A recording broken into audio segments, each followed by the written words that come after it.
This evening we're going to be looking at how to get unstuck. I think some of you know what I mean. Sometimes we have to ask ourselves, what's using my life? Heard a guy give a lecture one time that says, we are today what we were when. And he was talking about the fact that we, to a great extent, behave, think, react because of some previous experience that we've had.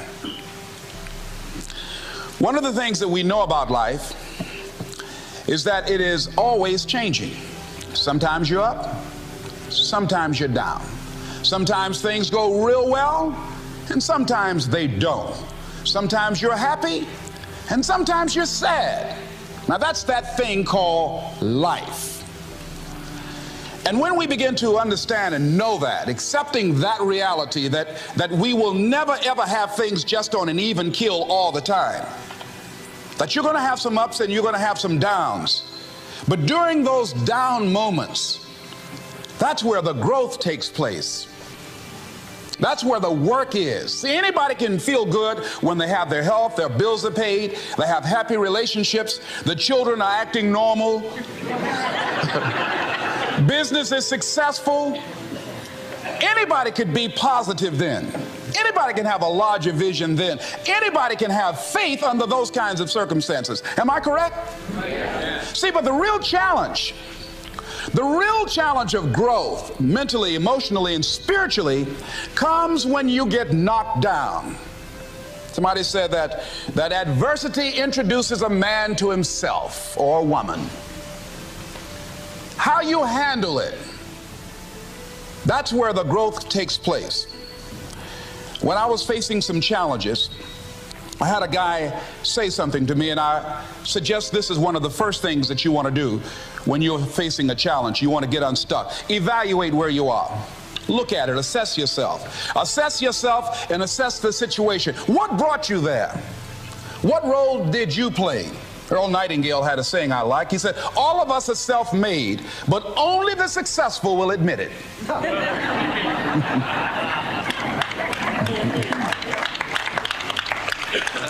What has brought you to this point?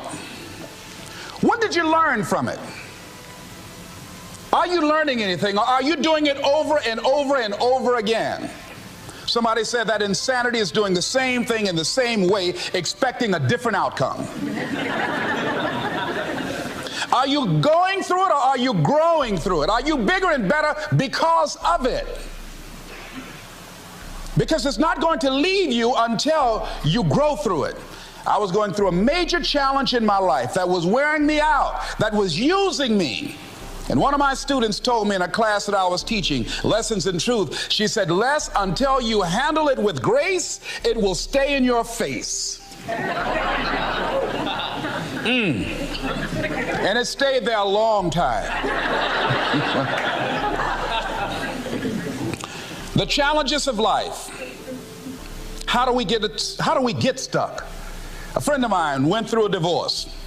My best friend. He had a wife that did not love him as much as he loved her. It was his first real true love. He was a very religious man. Did not believe in divorce. He made a mistake. And he paid for his mistake with a lot of pain, a lot of tears. And there came to a point where he knew he should have gotten a divorce. But he was stuck. He was stuck in something called revenge. He said, she's made me so miserable, I'm going to pay her back. He was stuck. And he stayed in there longer than he should have because it began to attack him. It began to affect him psychologically.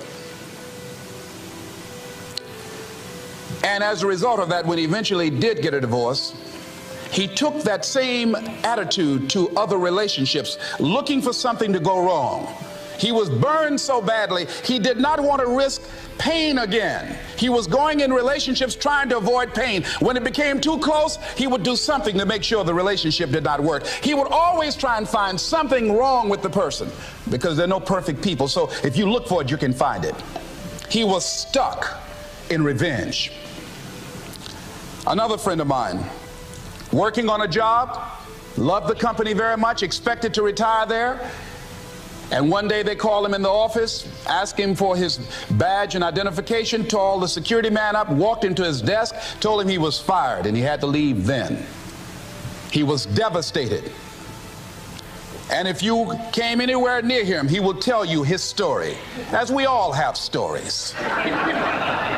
Even when he got a job, he went on the job telling anybody who would listen how they fired him unjustly. And he always ended with, "It wasn't fair." Life isn't fair. Life just is. It's not fair that birds eat worms, and they do.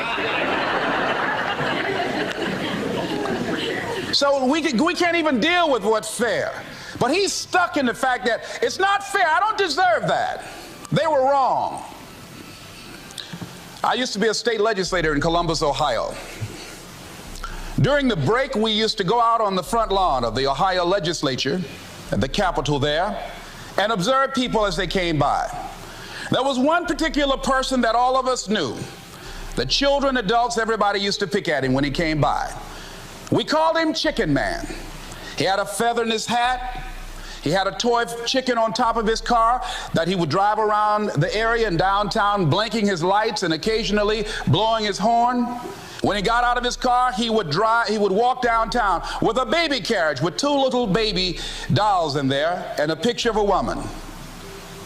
And when you say something to him or came near him, you would hear him making the sounds of a chicken. All of us used to laugh at Chicken Man. We didn't know Chicken Man's story. Chicken Man woke up one morning around 3 a.m. and his house was on fire. He panicked and he got out of the window and left quickly, only to get outside to hear his children and his wife screaming for help. He ran back to the door to go in to save them, and the flames were too hot, too awesome. He tried to get in, he couldn't get in. He was desperate, frantic. Pretty soon the cries stopped. They perished in the fire. His brother-in-law came, found out that his sister had died and his nieces in the fire, grabbed Chicken Man and started beating him. "You chicken, why did you save my sister? You're a chicken, you're a chicken." When the people pulled him off Chicken Man, they picked him up and said, "Are you all right?" And Chicken Man looked at him and he started making the sounds of a chicken. He never ever overcame that tragedy. He was stuck from that experience. None of us knew why Chicken Man went around with this picture and these little dolls. I remember when I was stuck in anger for a long time, when I made a commitment to my adopted mother that I was going to purchase her a home. I'll never forget the experience of working real hard to get the money for the down payment. Someone had told me of a beautiful home in an exclusive area of Miami. I went to see it, took my mother there, and she said, "Yes, I want it." It was on the water. We went to the closing. My attorney said, "Les, have you had a title search?" I said, "What's a title search?" "Well, we just take a couple of days to check it out and make sure there are no liens against the property that you might have to pay if you buy this home." The guy who was there selling me the house, he said, "Listen," he said, "the only reason that I'm selling you this house and selling it at a loss is because I admire the fact that you want to purchase this house for your mother. I have another guy who will give me substantially more money, but I like you. And I've got to get back to Philadelphia. Now, if we cannot consummate this deal now, then the deal is off." I said, "There are no liens against the property?" He says, "No, of course not." I looked at my attorney. I said, "I believe him. I'll sign." She said, "Mr. Brown, I'm not questioning his honesty." She said, "But business is business." I signed that contract. And we had a big celebration. Everybody in the neighborhood was talking about Leslie coming home, one of the twins that Mamie adopted, to buy her a home. Child, isn't that nice? God is going to bless him. A few weeks later, I received a letter, a registered letter, indicating that the house was going up for sheriff's sale on the courthouse steps. A man had filed a $12,000 lien against the property because the previous owner owed him that money. And if I did not come up with $12,000 in 30 days, he was going to sell the house to the highest bidder. I called this man and said, "Mister, my name is Les Brown. I purchased this house. I had nothing to do with your prior bill. He said, "That's not my problem." He said, "You should have had a title search." I said, "Can you give me time?" I said, "My mother is an older lady. She has a bad heart." And I said, "Please," I said, "if you just give me the time, I don't know how I'm going to do it with the house note and everything else, but I think I can pay you at least $2,000 a month, and within 6 months, somehow I will pay you your money." He said, "No, I want it all in 30 days or you get out." I did everything I could, racked my mind thinking about how I could get $12,000 because I took everything I could to get the money just for the down payment and the closing. I finally had to face the reality that I wasn't going to be able to do it. I was up around 2 o'clock in the morning, walking back and forth, thinking, how was I going to tell my mother this? My children were there in the room sleeping all night long. I agonized over this. I lost over 23 pounds. Pretty soon I went in the room where my mother was sleeping, and I said, "Mama," I got down on my knees by the bed. I said, "Mama, I got to talk to you." And she said, "What's wrong?" I said, "Mama," I said, "we got to get out the house." I said, "In my haste to buy the house, I made a mistake." She said, "That's all right, baby. I didn't like this house anyhow."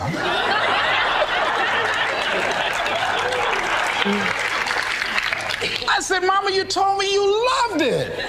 I brought our friends out here to see it." She said, "You know I have arthritis in my knees, and I don't like going up the steps, but I knew it made you happy. You loved it so much." I said, "Mom, I've lost 23 pounds agonizing over this." Well, we had to pack up and go back to the old house down the street from Northwestern High School in Liberty City. All those neighbors who came out and saw us leave, those neighbors were there as we were coming back. We went in the house, the roaches were playing cards, saying, "Come on in and take a hand."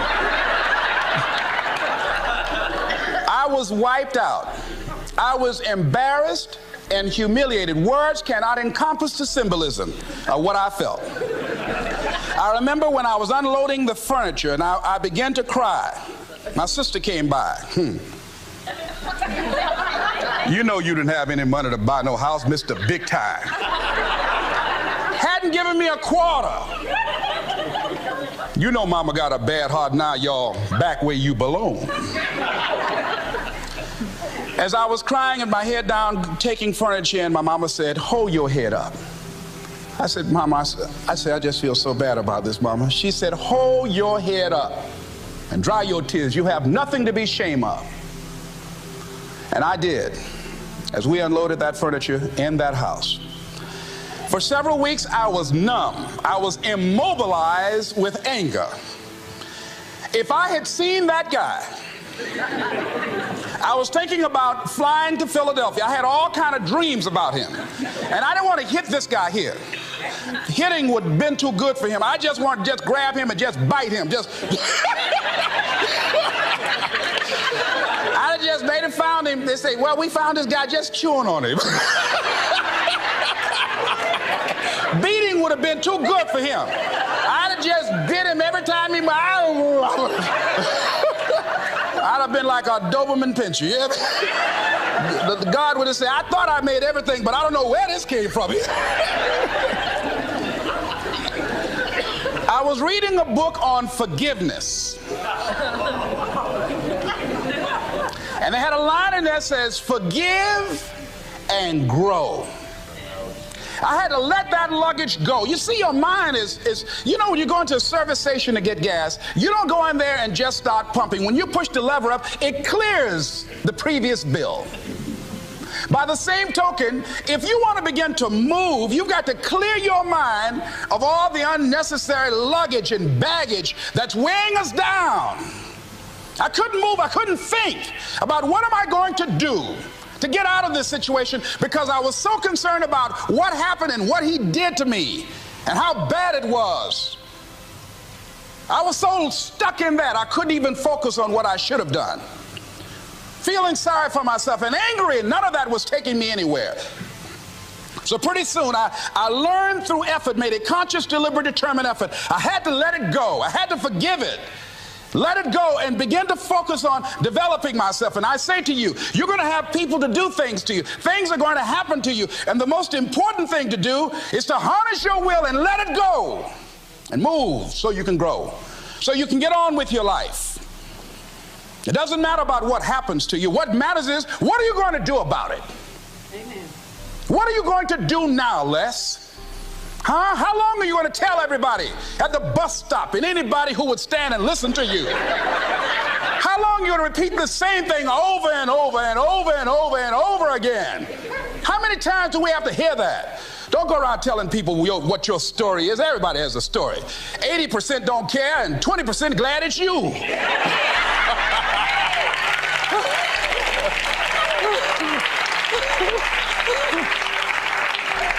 They say, I'm glad that didn't happen to me. Sometimes you think you got some problem. You hear somebody else's problem, and if their problem is real bad, it make you feel good.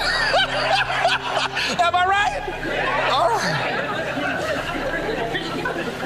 So I had to let that go. All of us got stories to tell. Chicken Man allowed his tragedy to destroy his life.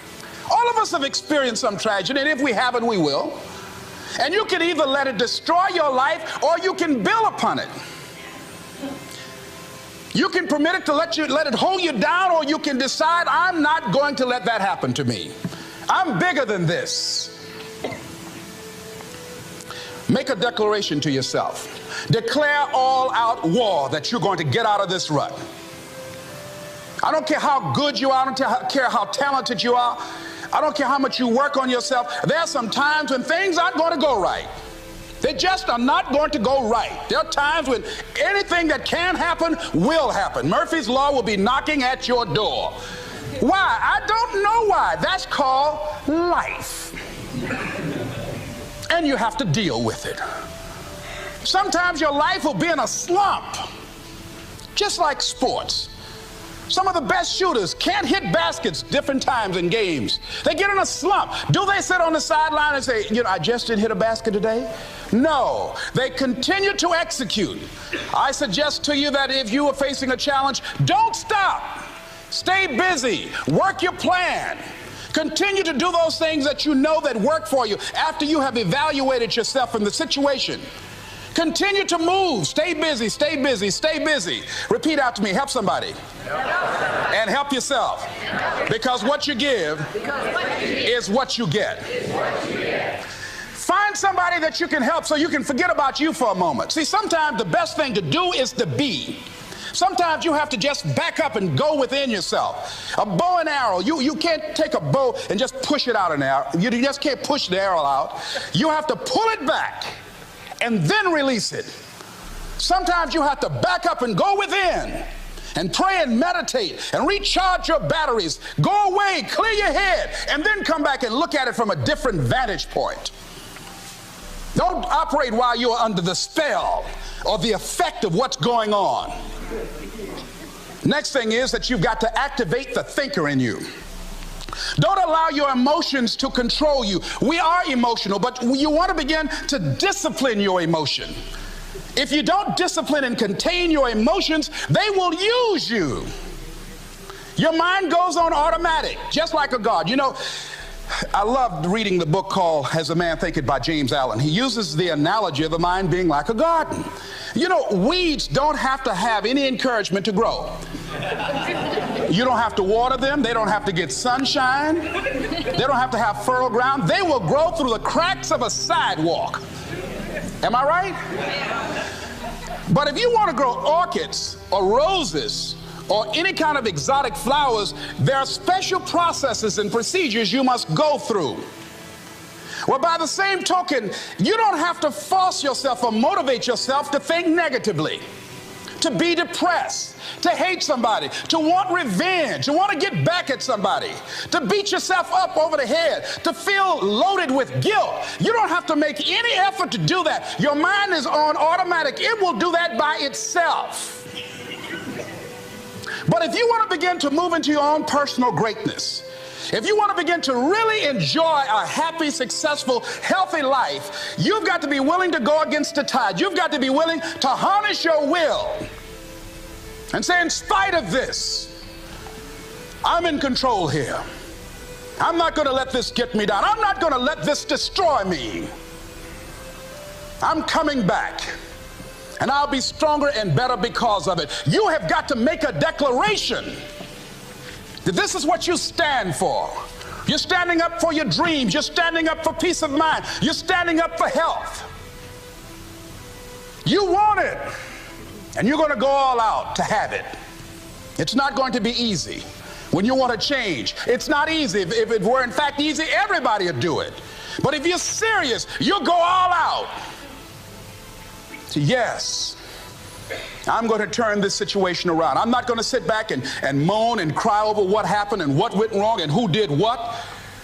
I'm going to do something about this situation. The next thing that is important is that expect things to get better for you, because they are. See, life is cyclic. You're not, whatever experience you're having right now, it has not come to stay. It has come to pass. Not to stay, just to pass. It's just going through. The biggest challenge is to know what's happening. This is a part of this thing we call life. This too shall pass. And maintaining perspective, putting it in perspective. I was doing a training at a college, and it was a 2-day training during orientation. And in the training that I provide, I'm a motivational speaker, but I conduct processes in personal dynamics, where people begin to go through changes that stimulate the right and left hemisphere of the brain, enable them to see themselves differently. I conducted this particular simulation with these young kids, 17 and 18 years of age, so that they would begin to see how they make decisions and how they would survive in this particular simulation process we gave them. We had them to do it individually and then collectively. Over 30% of them wrote down as their first option, in order to survive, they would commit suicide. First thing they wrote down. Suicide among young people has increased 300%. Over 5,000 will successfully take their lives this year. Why? Why did they do that? I said, I was so shocked. I said, what do you mean? Well, at least we would not suffer. And then they had the nerve to write down all of the other things they were going to do after they committed suicide. I said, listen, Kadumbo. No, when you come up with a permanent solution for a temporary problem, that's it. Game's over. That's it. You're not going to do anything. Anybody wrote suicide at the top, you can put your pencil down. See, a lot of us, because of our limited vision of ourselves, a lot of us who begin to focus on problems and enable them to overwhelm us, we begin to think that we have no options. We begin to believe that there's no way out. Repeat after me, there's always a way. There's always a way. Where there's a will, there's a way. Shake somebody's hand on your right and left and say, I'm unstoppable.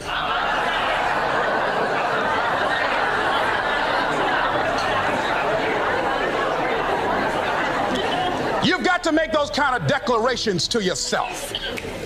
I'm unstoppable. This will not get me down. And if I get knocked down, I'm going to be like Leo Pascal. You said you're going to have some low moments in life, but when you do, you will have high lows when you work on yourself. What are some of those things that you can do during this period of time? Go for walks. Do some things for you. Just go for a stroll so you can engage in some reflective thinking on life, on yourself, looking and enjoying the universe, smelling the roses along the way. Listen to upbeat music, music that inspires you. I have oldie but goodies. I have strategies that I engage in to recharge my batteries. I'm preparing for that because I know things are going to happen that I cannot anticipate. A very good friend of mine died the other day. I had a program for myself. I have books that I read that inspire me, tapes that I listen to that fire me up, because you're going to have sometimes low moments when you won't want to get out of bed. You just want to stay there. At times you won't want to come out the house. At times you'll be feeling bad and don't know why. What's wrong? I don't know. Just leave me alone. Why did that happen? I don't know. It's called life.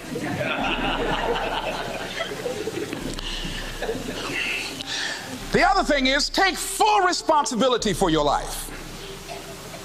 Accept where you are and the responsibility that you're going to take yourself where you want to go. Someone said we have two primary choices in life. We can either accept conditions as they exist, or we can take the responsibility to change them. See, a lot of people want to exempt themselves from taking responsibility. All they want to do is talk about the problem. Every time you see them, they'll tell you their story over and over and over and over again.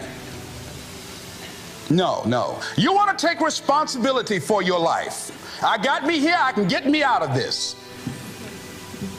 And I'm getting out. I'm not going to be a volunteer victim. George Bernard Shaw said there are two kinds of people in life. You know, he said those that make things happen, those that watch things happen, and those that don't know what happened. And he said the people that get along in this life look around for the circumstances that they want, and if they can't find them, they make them. They create them. So part of beginning to get unstuck, you've got to decide that the behavior pattern that you have adopted doesn't work for you. You've got to change your strategies, and changing your strategy means reinventing your life. Recreating you, and you have the power to do that. You can decide that you're going to change, that you're not going to be a wimp. You can decide that you're going to stand up to life. You can decide that I'm going to live each day as if it were my last. You have the power to make that decision. You can decide I'm going to work on myself and develop myself. I'm going to empower me. And all of these things that are happening to me right now, they're just temporary inconveniences. They're not stronger than I am. I'm in charge here. Next thing is, separate what you do from who you are. That's what the guilt trap is about. See, a lot of folk won't let you forget what you used to do or what you have done, what mistakes you've made. All of us have made some mistakes in life. All of us have done some things that if we had them to do over again, we wouldn't do it again. There are a lot of things that if I had it to do over again, if I knew then what I know now, I would have done it differently. Well, it didn't happen that way. And that's what you call life. I didn't do it like that. Oh, you don't want me to live that down, huh? You want to keep on putting that in my face about what I did. Guess what? I'm not interested. That's what I did then. Won't do it today, so you are picking on an innocent man. Hello.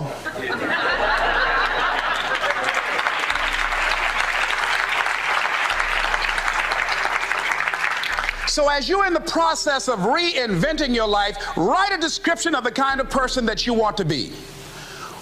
What are the things that you must overcome? What qualities about your personality you know that you're going to have to change because those particular characteristics are liabilities to you? What are your assets? What are your strong points? Look at and evaluating yourself to make that determination.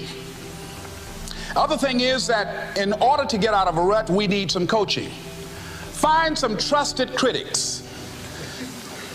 People that you know care about you and love you.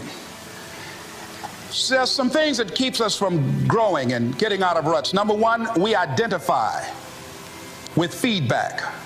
We take it personal when someone wants to give us some feedback on where we are falling short and tell us about our blind spots. We want to have everything being positive about us. We're not perfect.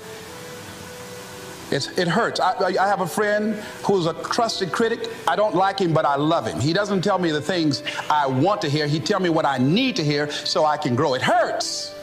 It hurts when he put me on the hot seat. I can't stand it. But that's the only way that I can grow. And I'm glad that he loves me enough to risk our friendship to tell me what I need to hear, not what I want to hear. Get a support group, somebody that you can talk to. People who perhaps might have a similar problem. Support groups are very powerful, that you can share some of the challenges that you're going through. And it might be a situation where one person can give you an idea of how they handle that situation and create an opening for you. Begin to stimulate some possibilities in your mind on how you can resolve the problem. We can't grow by ourselves.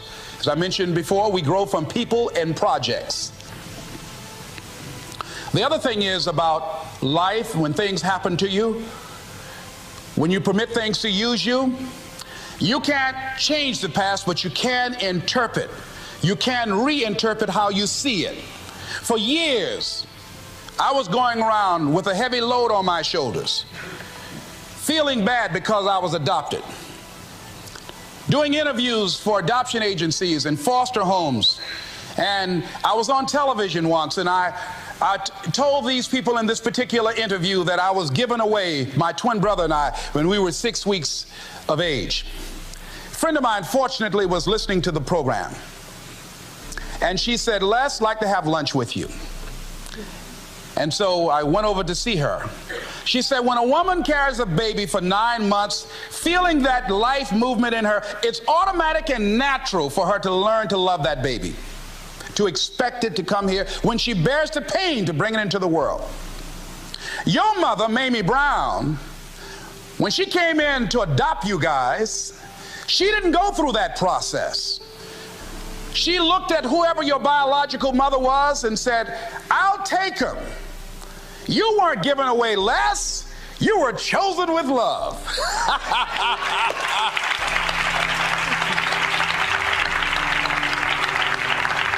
Same circumstances, same event, but reinterpreted.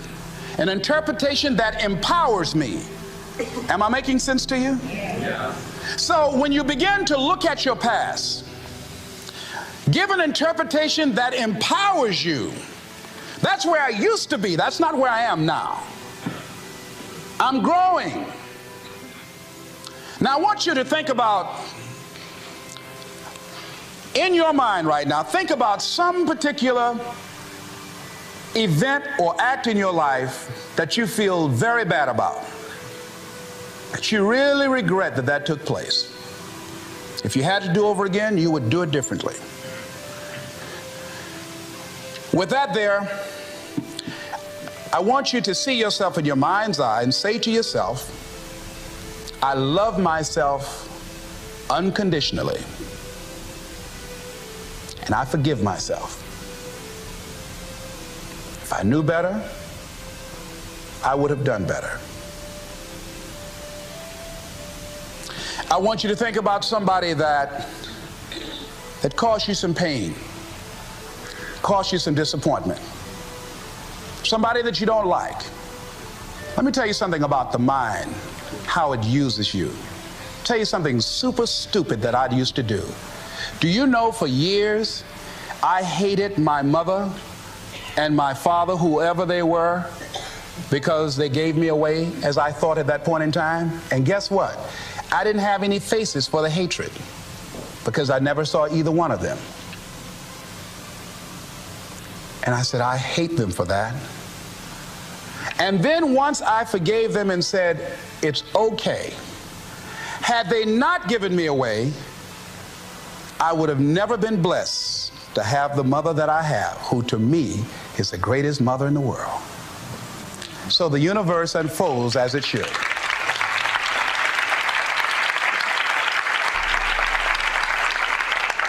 But when I went through this process, saying forgive them, I remember in my mind as I was trying to picture these people, I had two individuals in my mind standing there with no faces because I didn't know how they look. But I released that. I let that luggage go. Think about somebody that you've hurt, somebody that you've disappointed, either deliberately or inadvertently,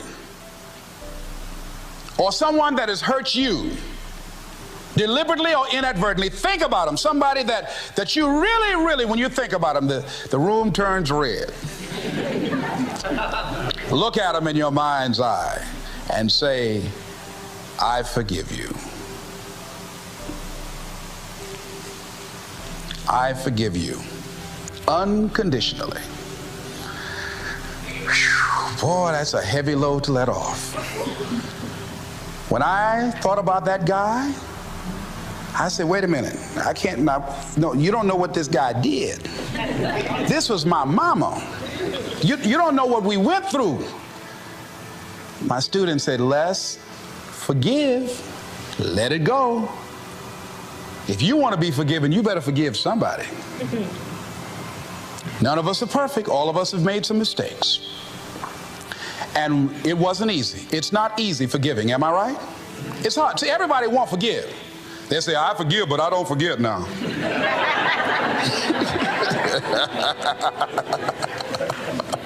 Let it go so you can grow.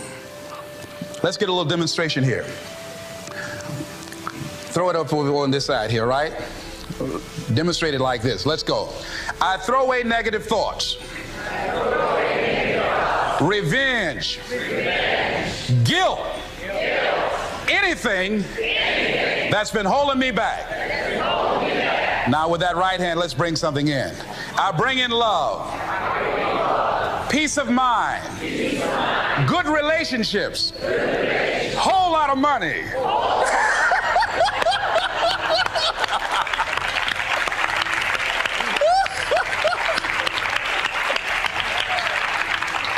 I don't know why people raise their voices when we say whole lot of money. I mean, they get serious too, you know what I mean? And usually people don't use one hand, they use two hands. They try to borrow somebody else's hand, you know?